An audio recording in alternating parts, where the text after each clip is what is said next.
Hey, difference in skills, and this is Hamlet bringing you a deck profile of the Bermuda Triangle clans. And this is my Pacifica variation of the deck, so as you can see I run 4 Pacifica. And I'm going to try doing deck profiles in a different manner, so I think this method saves me a bit more time, but if you guys like the way Chan does the deck profiles, then put that in the comment and I'll do that next time. So to begin with, the ace card, 4 Pacificas, and she has 3 effects. So one of them, the continue effects, being that if you have 4 or more Bermuda Triangle weird guards, she gains 3k during your turn. So that's a pretty... I'm starting to see a lot of cards with this ability now, so it's getting starting to become more or less generic. And the second ability is that every turn you soul charge 1 and you draw a card, and you put 1 from your hand back to the bottom of your deck. So this is kind of similar to CEO from OTT. And that being said, you can do similar stuff like stack your triggers at the bottom of your deck. And with experience playing this deck is that in general, you do get to do that usually about 10 turns in. And then, so moving on, her third ability is a Mega Blast ability. That being when she hits the Vanguard. So you pay the cost, and then you can search up to 3 Bermuda Triangle from your deck and call them into separate weird guard slots. And, yep, you can call them over what you already have on the field, so you can basically you're calling 3 new cards onto the field. So her soul charge ability, one of them is obviously, like I mentioned, that you can stack your triggers, and the other one is it's a good way of getting new cards that it's almost like every turn you're getting a free Aramo effect, being those kind of effect being the on hit effect that you can discard a card and draw a card. You basically get that effect every turn at the beginning of your turn. So that's a good way of mulliganing your cards and putting them back into your deck. Yes, you put them back in your deck, so you don't actually put them in the drop zone.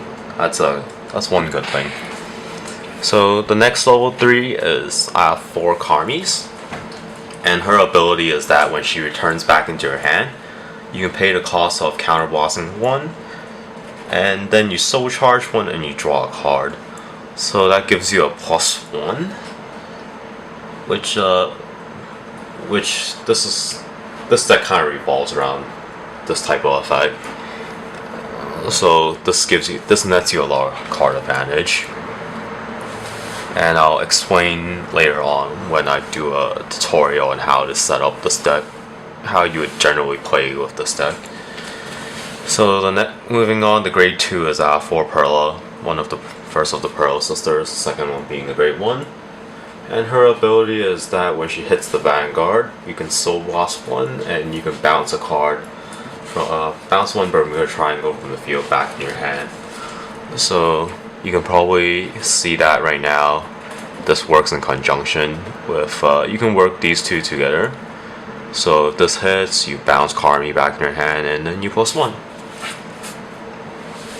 And with this deck, I never worry about the Soul Blast cost. With, Pacifica, for one thing, you're soul charging every turn. So likely, cost of Soul Blast 1 is easy.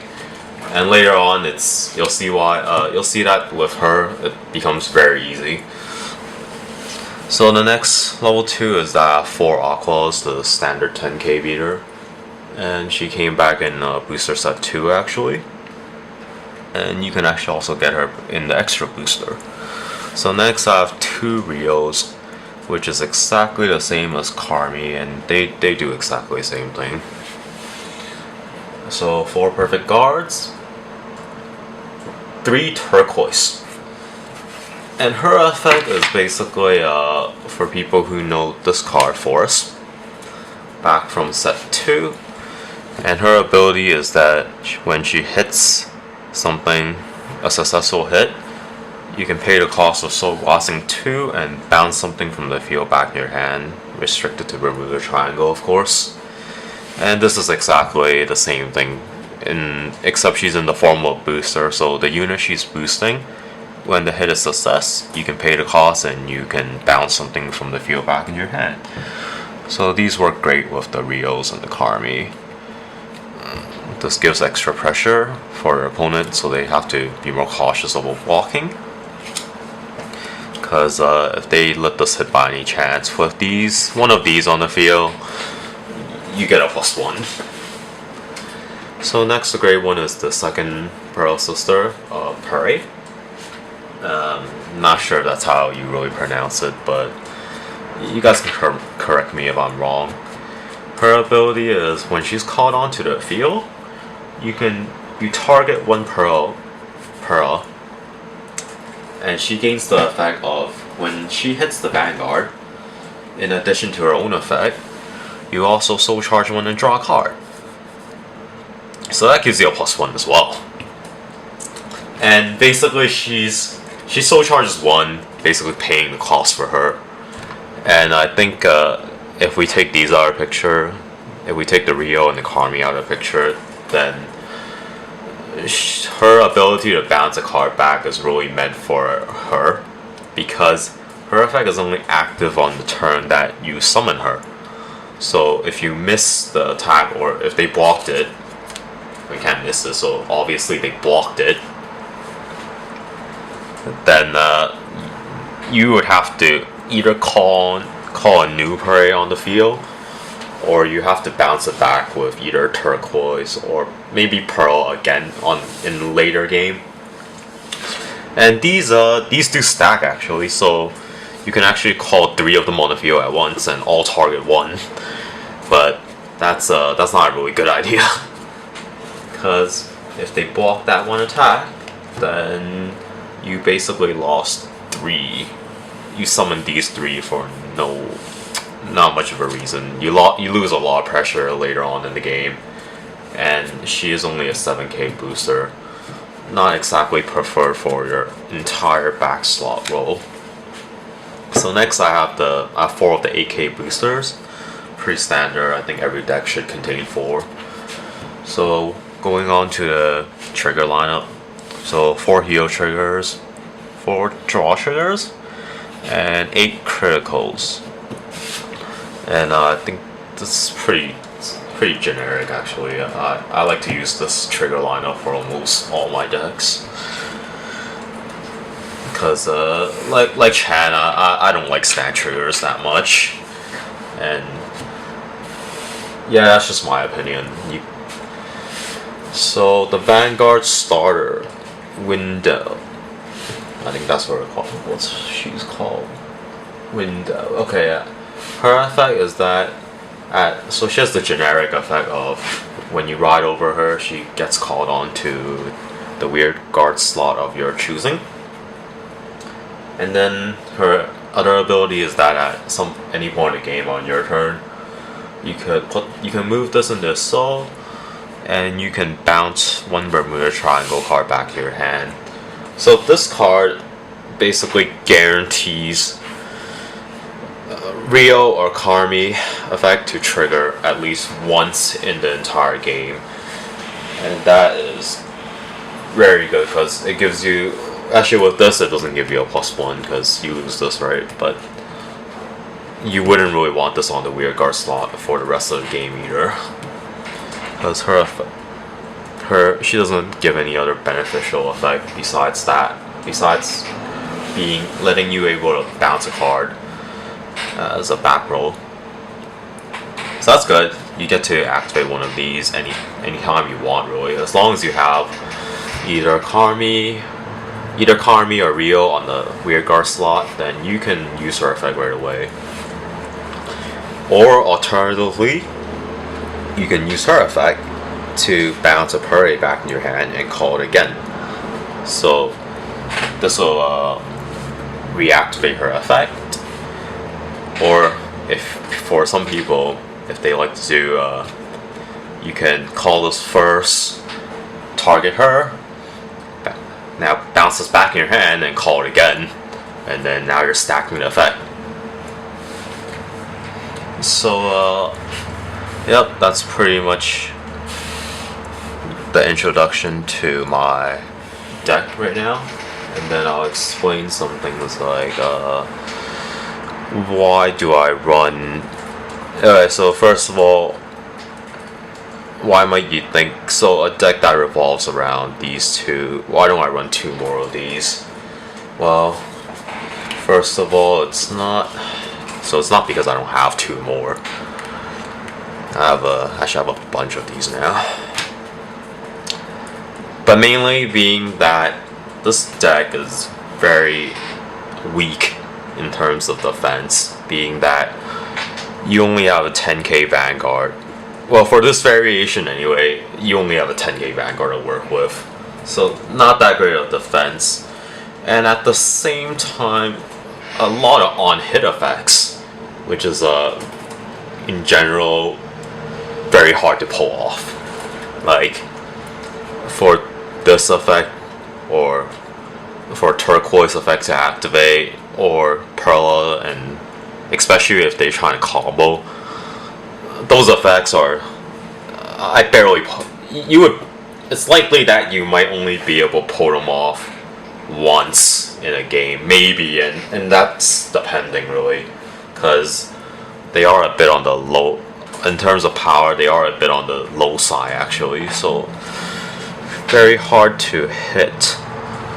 But I wouldn't say that you wouldn't be able to pull them off, because this lets you pull it off once. You turquoise, so she's not restricted to hitting the Vanguard. You can actually hit any unit, and if that hit is successful, then you can bounce something. So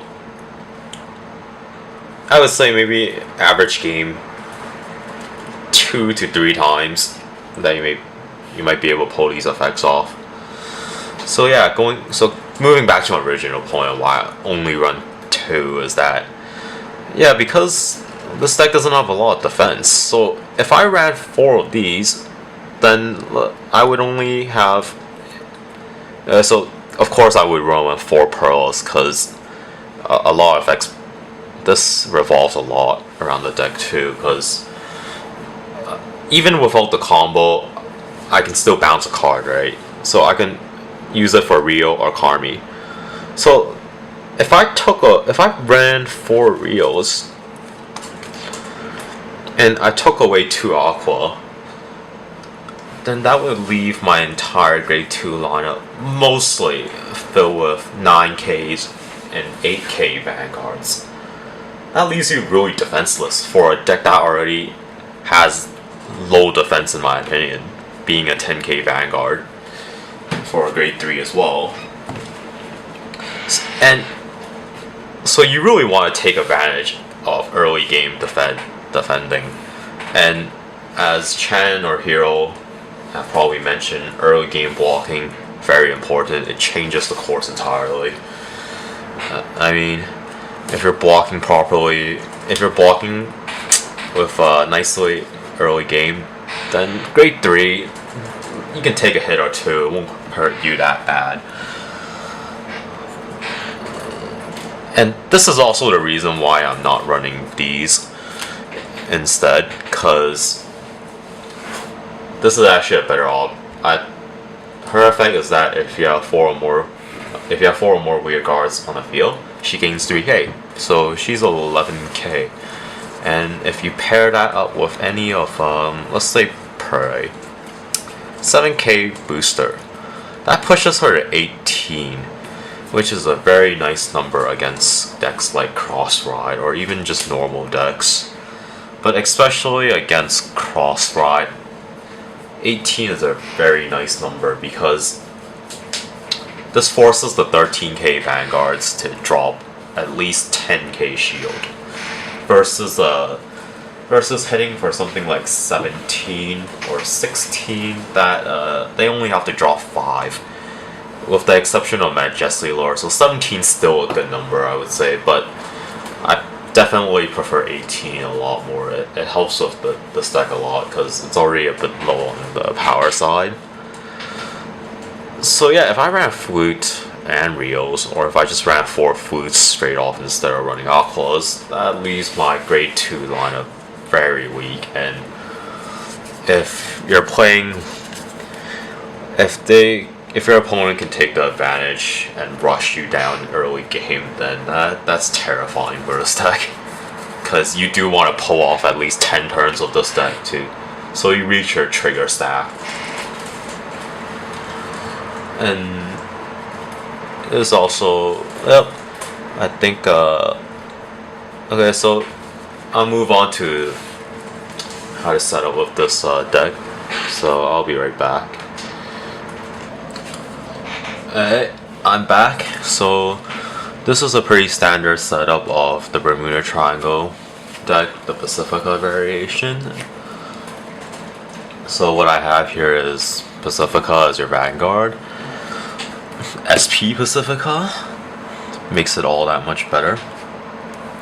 And behind her, I have a turquoise, which I like to set up behind the Vanguard, because with her ability, she gains 3k when you have a full, more or less a full field, right? Like if you're missing 1, then she gains 3k, and pretty easy to set up here. So she gains her 3k. This hits for 18, which I said before is a nice number against crossroads. And nice number in general, just to hit for a pretty decent number, right? To hit something like 10k, 10, 11, or 13k Vanguards, they all have to drop a 10k shield minimum.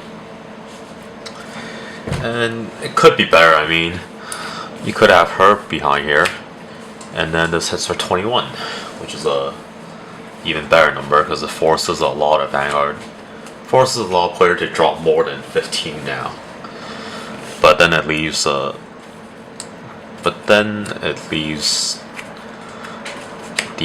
this without that much power, and unless you're against something like a 15, well, if something like a 10k Vanguard, then generally you wouldn't want this really. You don't want this that early.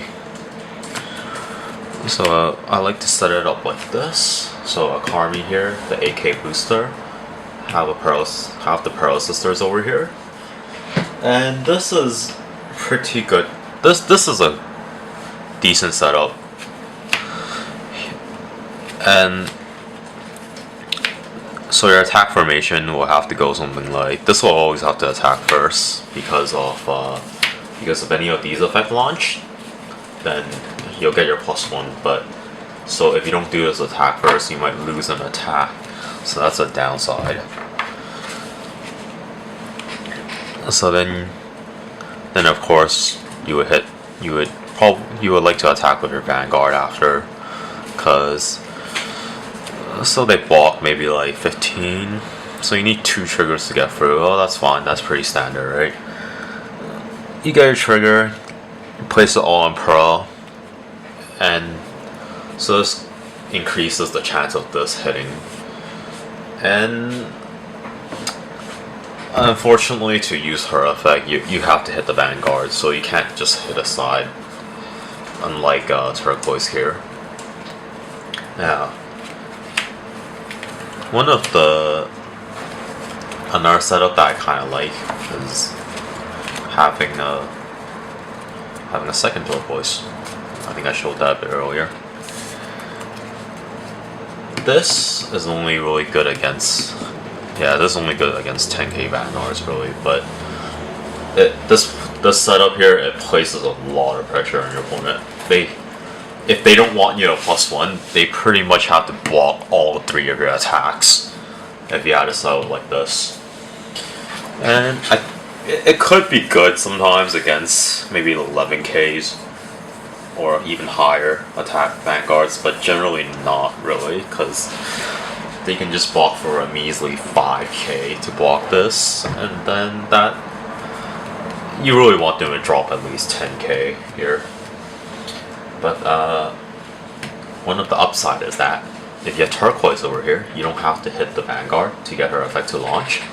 So you can actually hit a rear guard, which puts a lot of pressure on the opponent too, because they have to drop a 10k shield for a weird guard that they might not really want to drop for, because they might think just, oh, I can replace that next turn because I already have a level 2 in my hand. But it gives you a +1 with this kind of setup. So yeah, the good thing is she's not restricted to hitting the Vanguard, so that gives you an advantage. So yeah, this deck, lots of on-hit effect. So quite a lot of pressure. So your opponent has to block a lot of your attacks if they don't want you to gain advantage. Especially because hand advantage is important in this game. So this is not too bad of a setup, but I definitely prefer having her here instead, because it gives me an option of hitting the Vanguard a lot more easier. And similarly with the 8k booster here, I can put Rio here instead. Because if I'm facing most decks with a 11k Vanguard, then this isn't too bad, because this was for 16, allowing you to force them to drop a 10k shield to block this.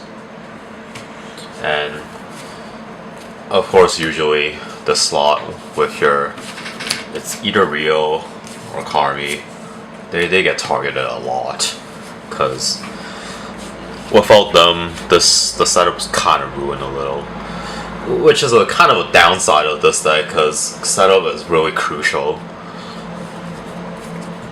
But yeah, I mean, if you don't have Kami, then put a Rio here. 16k is still good for 11k Vanguard, but not so much for cross rides. But you know, most decks don't do that well against cross rides. And actually, that's one of the main reasons why I prefer this a lot more than Rio, because it's just the 8k attack. It's just a little too weak. And then generally, when people are targeting her with something like an 18, let's say someone's just attacking with 18, or honestly anything higher than 13, it's kind of a burden, because you have to block. Well, actually, not really, I guess, because you have to but you have to drop a 10k shield to block her if you're taking 18, because most weird guards boost up, they don't really hit above 21 unless you're dealing with something like a Palamedes, or a lot of the new grade 3s that have the ability to gain an extra 2k when they're boosted by the same clan, or some sort of generic 12k boost attack per card. Then if it's not excluding those, then you only block 10k to shield her. But with Rio, 18, Vanguard hitting for 18, that's pretty standard too, so it makes it a lot harder to block, and this is why I only run 2. So you much rather have her here, because, well, you rather use this as a shield too sometimes, but generally I don't like to use this as for blocking until a bit later when I don't, because just in case that Kami happens to die, I still need something that can give me the +1 with the same effect. But yeah, generally I like to just keep these in my hand for backup purposes. But of course, in early game, if you get Rio and another grade 2 on your Vanguard, then you can go ahead early and do your +1.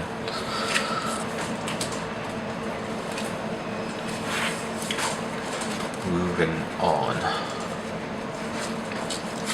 So yeah, setup in this deck is very important, because let's say if you don't have one of these cards that give you an effect, and we put out something like Aqua, this kind of makes the deck, this kind of ruins the setup a little already, quite a lot actually, because the only card that you actually want to bounce here now would be her.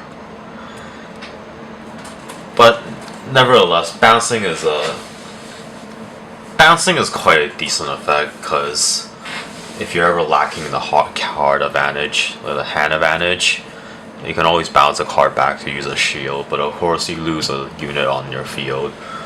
So that's more of a, it just gives you an option really. But for this setup in particular, you probably want to just bounce Parade back in your hand so you can call it on next turn again. And then you can give her the effect, you can do the Pearl Sister combos again. But yeah, without the problem is just that this deck has trouble reaching some numbers, especially against the meta. It's not too good because that you might not always have an 8k booster here, and you have a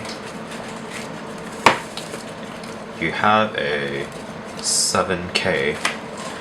Then this is with a 10k attacker, assuming that you're fighting Majesty, then it's not that bad it's not too bad yet. But if you're facing off against something like Overlord DN or Phantom Blaster Overlord, then you have a lot of trouble trying to hit them.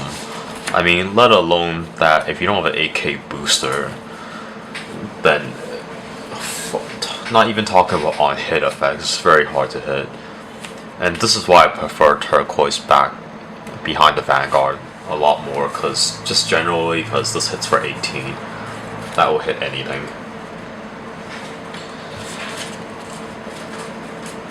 But putting that aside, let's just say we're playing normal decks, then this deck, it forces them to drop a lot.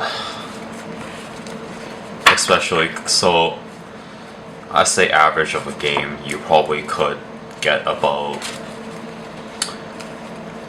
3 to maybe 4 times getting your effect to activate, depending.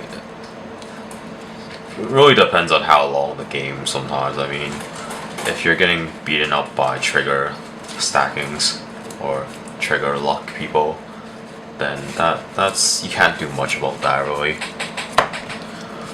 But in general, you really want to pull off at least 10 turns to get to your trigger stat. And actually, this deck could hold up for a long time because you actually have a lot of options. With the Pacifica effect of soul charging every turn, you get a new card and you put one in the bottom. You don't. Not only do you get to stack triggers, but it's like an Aramo effect.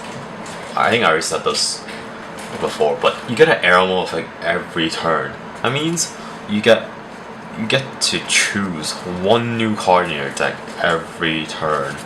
So if you happen to have a bad hand, like saying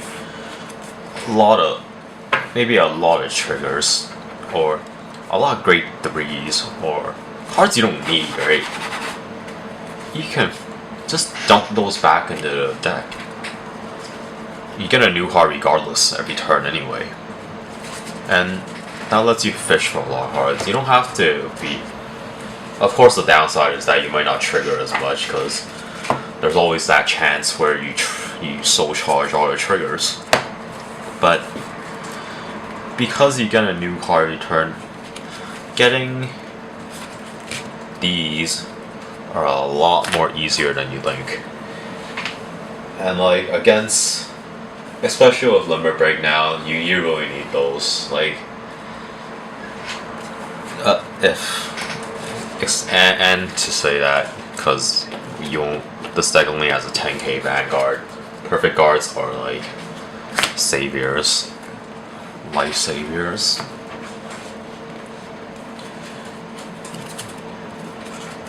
Like, that's a good thing because not every deck has a gimmick that really gets you these cards. I mean, of course with Kairo you got Conroe. If you need a perfect guard, just counterblast one and go search it out, right? But not every deck has that kind of stuff, of course. I mean, only only Spike Brothers and Kagero really. But most deck, if they want to really hit these out, they either just draw into them or drive check into them. But along with drive checking and everything, this deck lets you. This basically, so yeah, Aramil will return, so you get to fish for a lot of cards that you need, and this is why setting up is actually not as hard as people think, because you're always going through your deck, and especially with a lot on hit effects, they let you draw cards, so there's a really high chance of getting what you need. I mean, like I played a Gold Paladin deck, and I run 4 perfect cards, and like. Sometimes it's just it's like hard. It's actually really hard drawing into them, or even drive checking them. But that just might be stacking, and well, that's just me ranting about it really. So yeah, numbers kind of hard to hit, and that's why sometimes I really try to put this in instead of Aqua, but then because with a 7K. With a 7K you hit 18, that's a decent number. And even with even if you have turquoise, right? This hits up to 16, so that's still a good number. But yeah, the early game guarding, you really want a 10K Vanguard instead. Unless you're willing to. Unless you want to be bullied around in grade 2, because of course the entire lineup would just be consisting of only 8Ks and 9Ks, yeah. So very hard to edge defense again, and with a deck that has that's not hitting too hard along with a 10K Vanguard, then you really need that early game 10K Vanguard there. And that's really all I have to say about this deck. So if you guys like this deck review and how I go into detail for all of this, then put that in the comment, and I can do more reviews for other decks that I have, or other decks that I can get a hold of. Or if you guys want more mermaids, then I do have another Bermuda deck featuring Riviere as the variation of that deck. Or yeah, so yeah, if you guys like it, then put that in the comment and I'll do more. Or if you guys don't like this, then put that in the comments so I know what I can do to make my videos better for deck profiling. So that's all.